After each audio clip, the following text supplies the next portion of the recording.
Tekin Excel kurslarimizga xush kelibsizlar. Bugun sizlar bilan qisqacha yecheyka nimaligi haqida, vkladkalar haqida, Excelning o'zining interfeysi haqida gaplashamiz. Hozir men bitta yacheykani belgiladim, mana boshqasini belgiladim. Har bitta yecheyka ko'rayotgan bo'lsanglar, ustunlar va qatorlar tutashgan joyda bo'ladi. Ularning adresi bu yerda ko'rsatilgan bo'ladi. Adresni ko'rayotganingizda qisqacha D8 yozilgan. Bu nima degani? D ustun 8-qator degani. Va siz ma'lumot yozayotganingiz aynan shu joyda bo'ladi. Bir xilda shunaqa vaziyat bo'ladi, ma'lumotlaringiz yecheykadan tashqariga chiqib ketadi.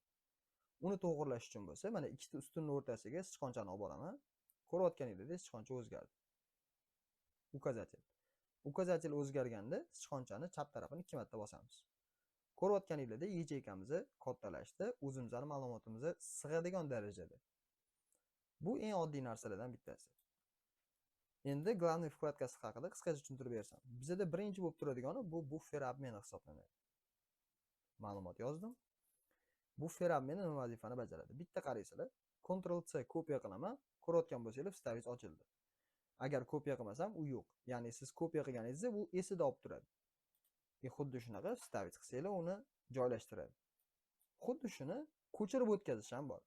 Ya'ni siz yecheykadagi ma'lumotni belgiladingiz, vырезистdan foydalansanglar bo'ladi. Ctrl X.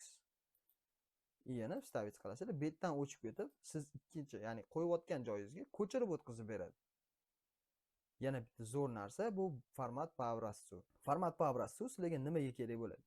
Bitta yecheykani жирный, kursivniy, chertishni qildingiz, orqasiga rang berdingiz.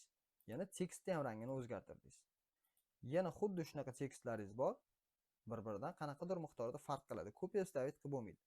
Lekin sizlar xuddi shu ko'rinishga olib kelishingiz kerak.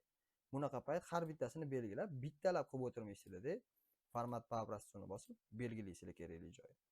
Xuddi shunaqa formatga o'tadi. Hozir men tepadagi ikkita yecheykani o'zgartirayotganimda shrift bo'limi bilan ishladim. Bu yerda bizda shriftni o'zini o'zgartirishingiz, uni razmerini knopka yordamida o'zgartirishingiz mumkin. Yozuvni жирный, kursivniy, chertishni qilishingiz mumkin bo'ladi.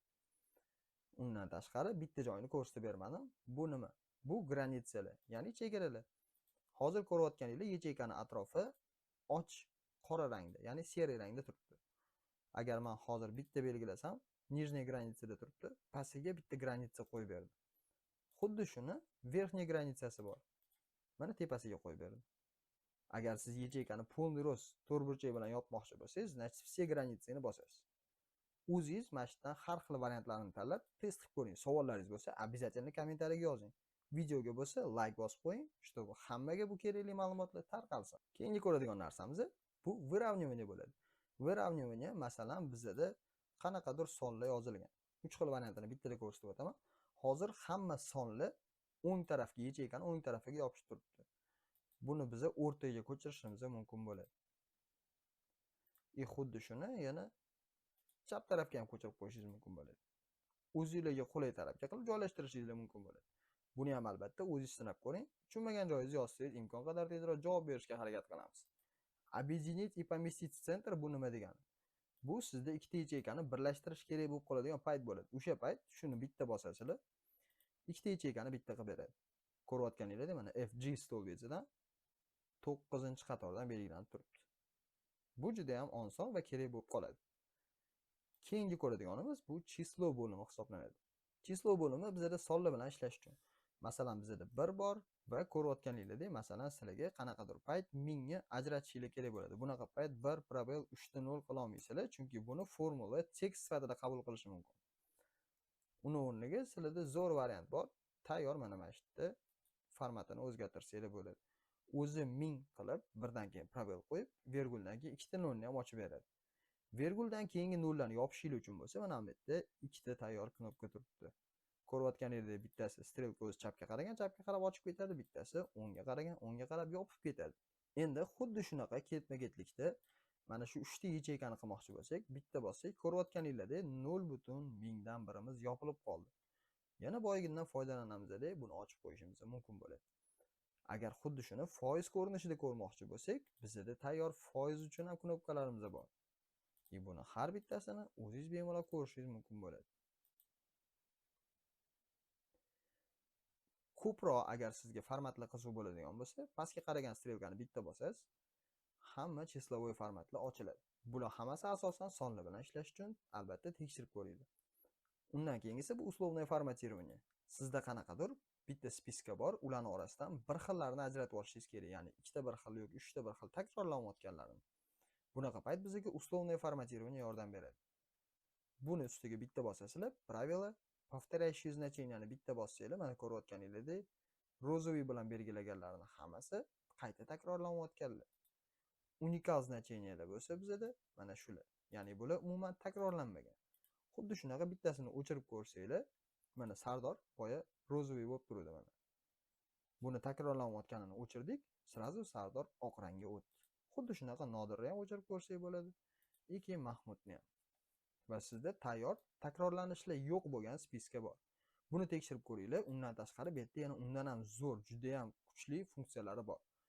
Foydalanib ko'rib, tushunmagan joylarni обязательно so'ranglar. Undan keyingisi bu stillar, ya'ni sizda masalan xuddi shu odamlarning baholari bor maktabda.